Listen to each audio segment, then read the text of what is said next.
Di suatu malam Nabi Yakub bermimpi sesuatu yang mengerikan.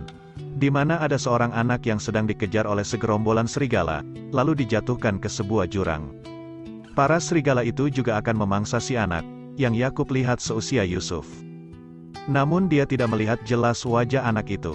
Yakub yang dibangunkan oleh Zulfa, lalu menceritakan semua kejadian di mimpi itu. Dan Zulfa langsung menceritakan ke anak-anaknya yang menganggap anak di dalam mimpi itu adalah Yusuf. Karena setelah bangun, Yakub langsung memeluk Yusuf dengan erat. Para anaknya juga menjawab perkataan ibunya, bahwa jika benar itu Yusuf, pasti para segala itu adalah mereka kakak-kakak Yusuf. Zulfa pun memarahi anak-anaknya untuk tidak sembarangan berkata. Ketika Zulfa menceritakan mimpi itu kepada Bilah, dia malah menganggap mimpi itu sangat bagus.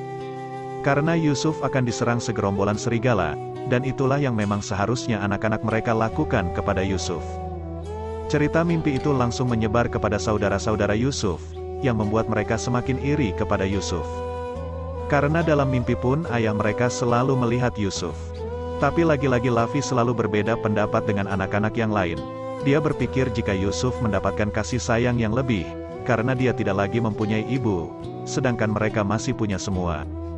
Yakub lalu datang dan menceramahi anak-anaknya tentang mimpi itu. Dia berkata, bahwa jangan menerima begitu saja apa yang telah didengar, dan berpikiran yang macam-macam. Di sini Yakub juga menjelaskan mimpinya yang bukan ditunjukkan untuk Yusuf, karena dia tidak jelas melihat wajah anak itu. Yakub lalu menjelaskan kenapa dia begitu menyayangi Yusuf, karena Yusuf yang sudah tidak mempunyai ibu lagi. Dan tak mungkin lagi dia memperlakukan Yahuda anak tertuanya seperti Yusuf sekarang. Karena Yahuda sudah beranjak dewasa, maka dari itu mereka semua salah sangka jika Yakub lebih menyayangi Yusuf daripada anak-anak yang lain. Padahal mereka juga dulu diperlakukan sama seperti Yusuf waktu kecil. Salah satu anaknya yang bernama Syair juga mengatakan kepada semua, bahwa Yakub selalu memberikan selimut saat ia sedang tidur, dan memperlakukan anak yang lain seperti itu juga. Yakub memberitahu anak-anaknya, jika mereka memiliki perilaku seperti orang dengki, di mana itu adalah perilaku setan. Saat sedang istirahat menggembala kambing, para anak-anak didatangi oleh orang asing, yang mengatakan bahwa dia mengetahui semua masalah yang mereka alami saat ini. Dan ia juga datang demi mereka. Dia juga menghasut mereka dengan mengatakan, di dalam mimpinya dia melihat mereka yang sedang memandu anak kecil, seakan-akan mereka adalah budak baginya, dan anak itu adalah tuan bagi mereka. Lalu saat orang itu pergi, mereka menyadari bahwa muka orang itu sangat buruk dan baunya sangat busuk. Dan tak berselang lama orang yang tadi sudah pergi tiba-tiba menghilang tanpa jejak entah kemana. Yahuda juga berkata bahwa mimpi orang itu sangat mirip dengan mimpi Yusuf. Saat itu sifat anak-anak Nabi Yakub ini memang sudah dikuasai oleh setan. Mereka sengaja merusak ladang milik warga lain, dan saat warga itu protes, dia malah dihajar oleh anak-anak Nabi Yakub. Mereka juga mengatakan diri mereka sebagai pemilik tanah Kanaan, sehingga berhak melakukan apapun.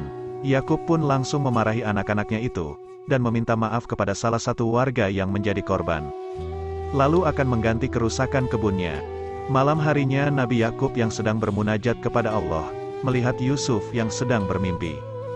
Setelah dibangunkan, Yusuf menceritakan mimpinya kepada Nabi Yakub.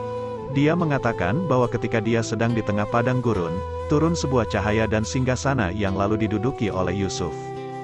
Ketika dia diberikan pakaian yang bagus, lalu datang matahari, bulan, dan 11 bintang, sujud di hadapannya. Yakub lalu menjelaskan mimpi Yusuf, bahwa matahari yang sudah ada di hadapannya adalah Nabi Yakub sendiri, dan bulan adalah ibunya Yusuf, sedangkan 11 bintang adalah saudara-saudaranya Yusuf yang lain. Yusuf juga ketika sudah dewasa akan memperoleh kedudukan yang tinggi di hadapan manusia, dan para wali-wali Allah. Yakub berkata kepada Yusuf, sampai tiba waktu itu jangan sekalipun dia menceritakan mimpinya kepada siapapun. Apalagi saudara-saudaranya, karena mungkin saja mereka akan iri dan melakukan kejahatan kepada Yusuf. Dan jangan juga diceritakan kepada ibu tirinya, karena mereka akan menyebarkan kepada orang lain. Yusuf pun bertanya-tanya, apakah mungkin saudara-saudaranya akan jahat kepadanya? Padahal mereka adalah anak-anak dari Nabi Yakub. Yakub mengatakan, jangan pernah memandang rendah dengan kekuatan setan anakku. Ternyata percakapan mereka didengarkan oleh Bilah, yang memang sudah dikuasai oleh setan. Yakub juga mengatakan kepada Yusuf, jika Allah sudah memilihnya dan memberikan ilmu takwil mimpi yang akan melebihi Yakub nantinya. Keesokan harinya Bilha mulai menceritakan kepada semuanya, tentang apa yang telah ia dengar malam tadi. Ketika Yahuda menanyakan langsung kepada Yusuf tentang mimpi itu, Yusuf tak mau menceritakannya karena sudah berjanji pada Yakub untuk merahasiakan semuanya. Yahuda yang marah, lalu akan memukul Yusuf. Tapi dia ditahan oleh Lavi. Bilha yang melihat kejadian itu mulai merasa senang, karena kini Yahuda sudah mulai berani melawan Yusuf. Yusuf pun mulai bertanya-tanya, kenapa Yahuda tak menyukainya, padahal Yakub selalu mengatakan jika saudara harus saling menyayangi dan menghormati. Yusuf lalu mengatakan kepada Yakub, bahwa saudara-saudaranya mengetahui jika Yusuf telah bermimpi. Hal itu membuat Yakub pun tahu, kalau itu pasti ulah dari Bilha. Yakub langsung memarahi Bilha, karena perilaku buruknya yang sering mengadu domba anak-anaknya. Dia jugalah yang sering mengajak Zulfa dan Lia untuk ikut mengadu domba anak-anak yang lain. Dan jika sekali lagi Bilha berbuat ulah, maka akan dikembalikan ke Padan oleh Nabi Yakub. Sementara itu para anak-anak yang lain sedang membahas arti mimpi dari Yusuf, yang membuat mereka semua menjadi cemas. Yahuda juga merencanakan untuk membunuh Yusuf, agar Yakub kehilangan Yusuf dan bisa kembali sayang kepada mereka. Ternyata Saitan dan juga berada di antara mereka yang terus menyulut api kedengkian. Rencana itu langsung dibantah oleh Lavi yang selalu berpikir jernih, dengan mengatakan bahwa membunuh saudara serta membangkang ayah, adalah sebuah dosa besar dan hukumannya adalah api neraka. Yahuda yang sudah dikuasai Saitan, dengan gampangnya mengatakan jika sudah membunuh Yusuf, mereka bisa bertobat lagi pada Allah, karena Allah Maha Pengampun. Lavi yang kalah suara dengan anak-anak yang lain, mempunyai rencana lain. Untuk membuang Yusuf ke suatu tempat yang jauh, agar dia tidak bertemu lagi dengan Yakub. Dengan begitu, dia berpikir ia akan melupakan Yusuf dan kembali lagi menyayangi mereka. Dia juga mengatakan kalau saudara-saudaranya harus melupakan rencananya untuk membunuh Yusuf. Keesokan harinya mereka melakukan rencana itu, dengan mengajak Yusuf untuk pergi menggembala kambing. Tapi awalnya Yakub melarang mereka mengajak Yusuf karena masih terlalu kecil. Tapi Samun mengiming-imingi Yusuf untuk pergi menggembala kambing. Yusuf pun sangat tertarik untuk ikut menggembala kambing dengan mereka, karena Samun menceritakan tentang suasana di sana yang membuat Yusuf merasa penasaran. Yusuf lalu meminta izin sendiri kepada Yakub, agar diizinkan ikut saudara-saudaranya menggembala kambing. Karena Yusuf sendiri yang meminta, akhirnya Yakub pun mengizinkannya untuk pergi menggembala kambing bersama kakak-kakaknya. Tapi sebelum itu, Yakub memakaikan jubah warisan milik Nabi Ibrahim, di mana jubah itu berasal dari surga. Yakub pun melepaskan Yusuf kecil untuk ikut mengembala dengan rasa cemas yang begitu besar. Setelah sampai di lading, Yahuda yang sudah tak bisa memendam rasa dengkinya kepada Yusuf, langsung memukulinya sampai babak belur. Semua saudara yang lain pun juga ikut memukul Yusuf yang terus meminta tolong kepada ayahnya. Tapi hanya Lavi saja yang tidak ikut dalam pemukulan itu. Dan ketika Yahuda akan berusaha membunuh Yusuf, Lavi datang menghadangnya. Lalu mengatakan ini bukanlah kesepakatan kita Yahuda. Yang kita inginkan adalah untuk memisahkan ayah dan Yusuf, bukan untuk membunuhnya.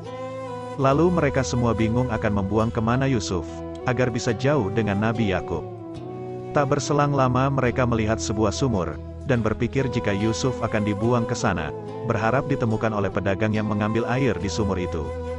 Lavi sebenarnya tidak tega membuang adiknya sendiri ke sumur itu, tapi karena dia kalah suara dengan saudara-saudara yang lain, dia terpaksa melakukan hal itu. Sebelum diceburkan ke sumur, Yusuf mengatakan kepada Lavi bahwa dia tetap menyayangi saudara-saudara lainnya, meskipun mereka berbuat jahat kepadanya dan memperingatkan Lavi agar jangan sampai Yakub tahu tentang hal ini.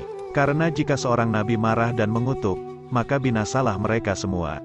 Yusuf juga berpesan kepadanya agar segera bertaubat kepada Allah, karena peristiwa ini tak mungkin luput dari penglihatannya. Setelah itu Yusuf pun diceburkan oleh saudara-saudara lainnya hingga ia pingsan. Di alam bawah sadarnya Yusuf bertemu kakek-kakek tua yang sudah menunggu kedatangannya dari masa lampau. Dia diberitahu oleh nabi zaman dahulu tentang kehebatan Yusuf. Makanya dia ingin sekali bertemu dengan Yusuf. Dia juga mengetahui kalau akan terjadi peristiwa tragis di sumur ini, dan hal itu yang membuatnya menunggu kedatangan Yusuf di situ. Setelah Yusuf sadar dia langsung memanggil Lavi dan mengatakan, jika dia ketakutan berada di kegelapan. Tapi Lavi lagi-lagi pun tidak bisa berbuat apa-apa yang mana tahu Yusuf masih selamat.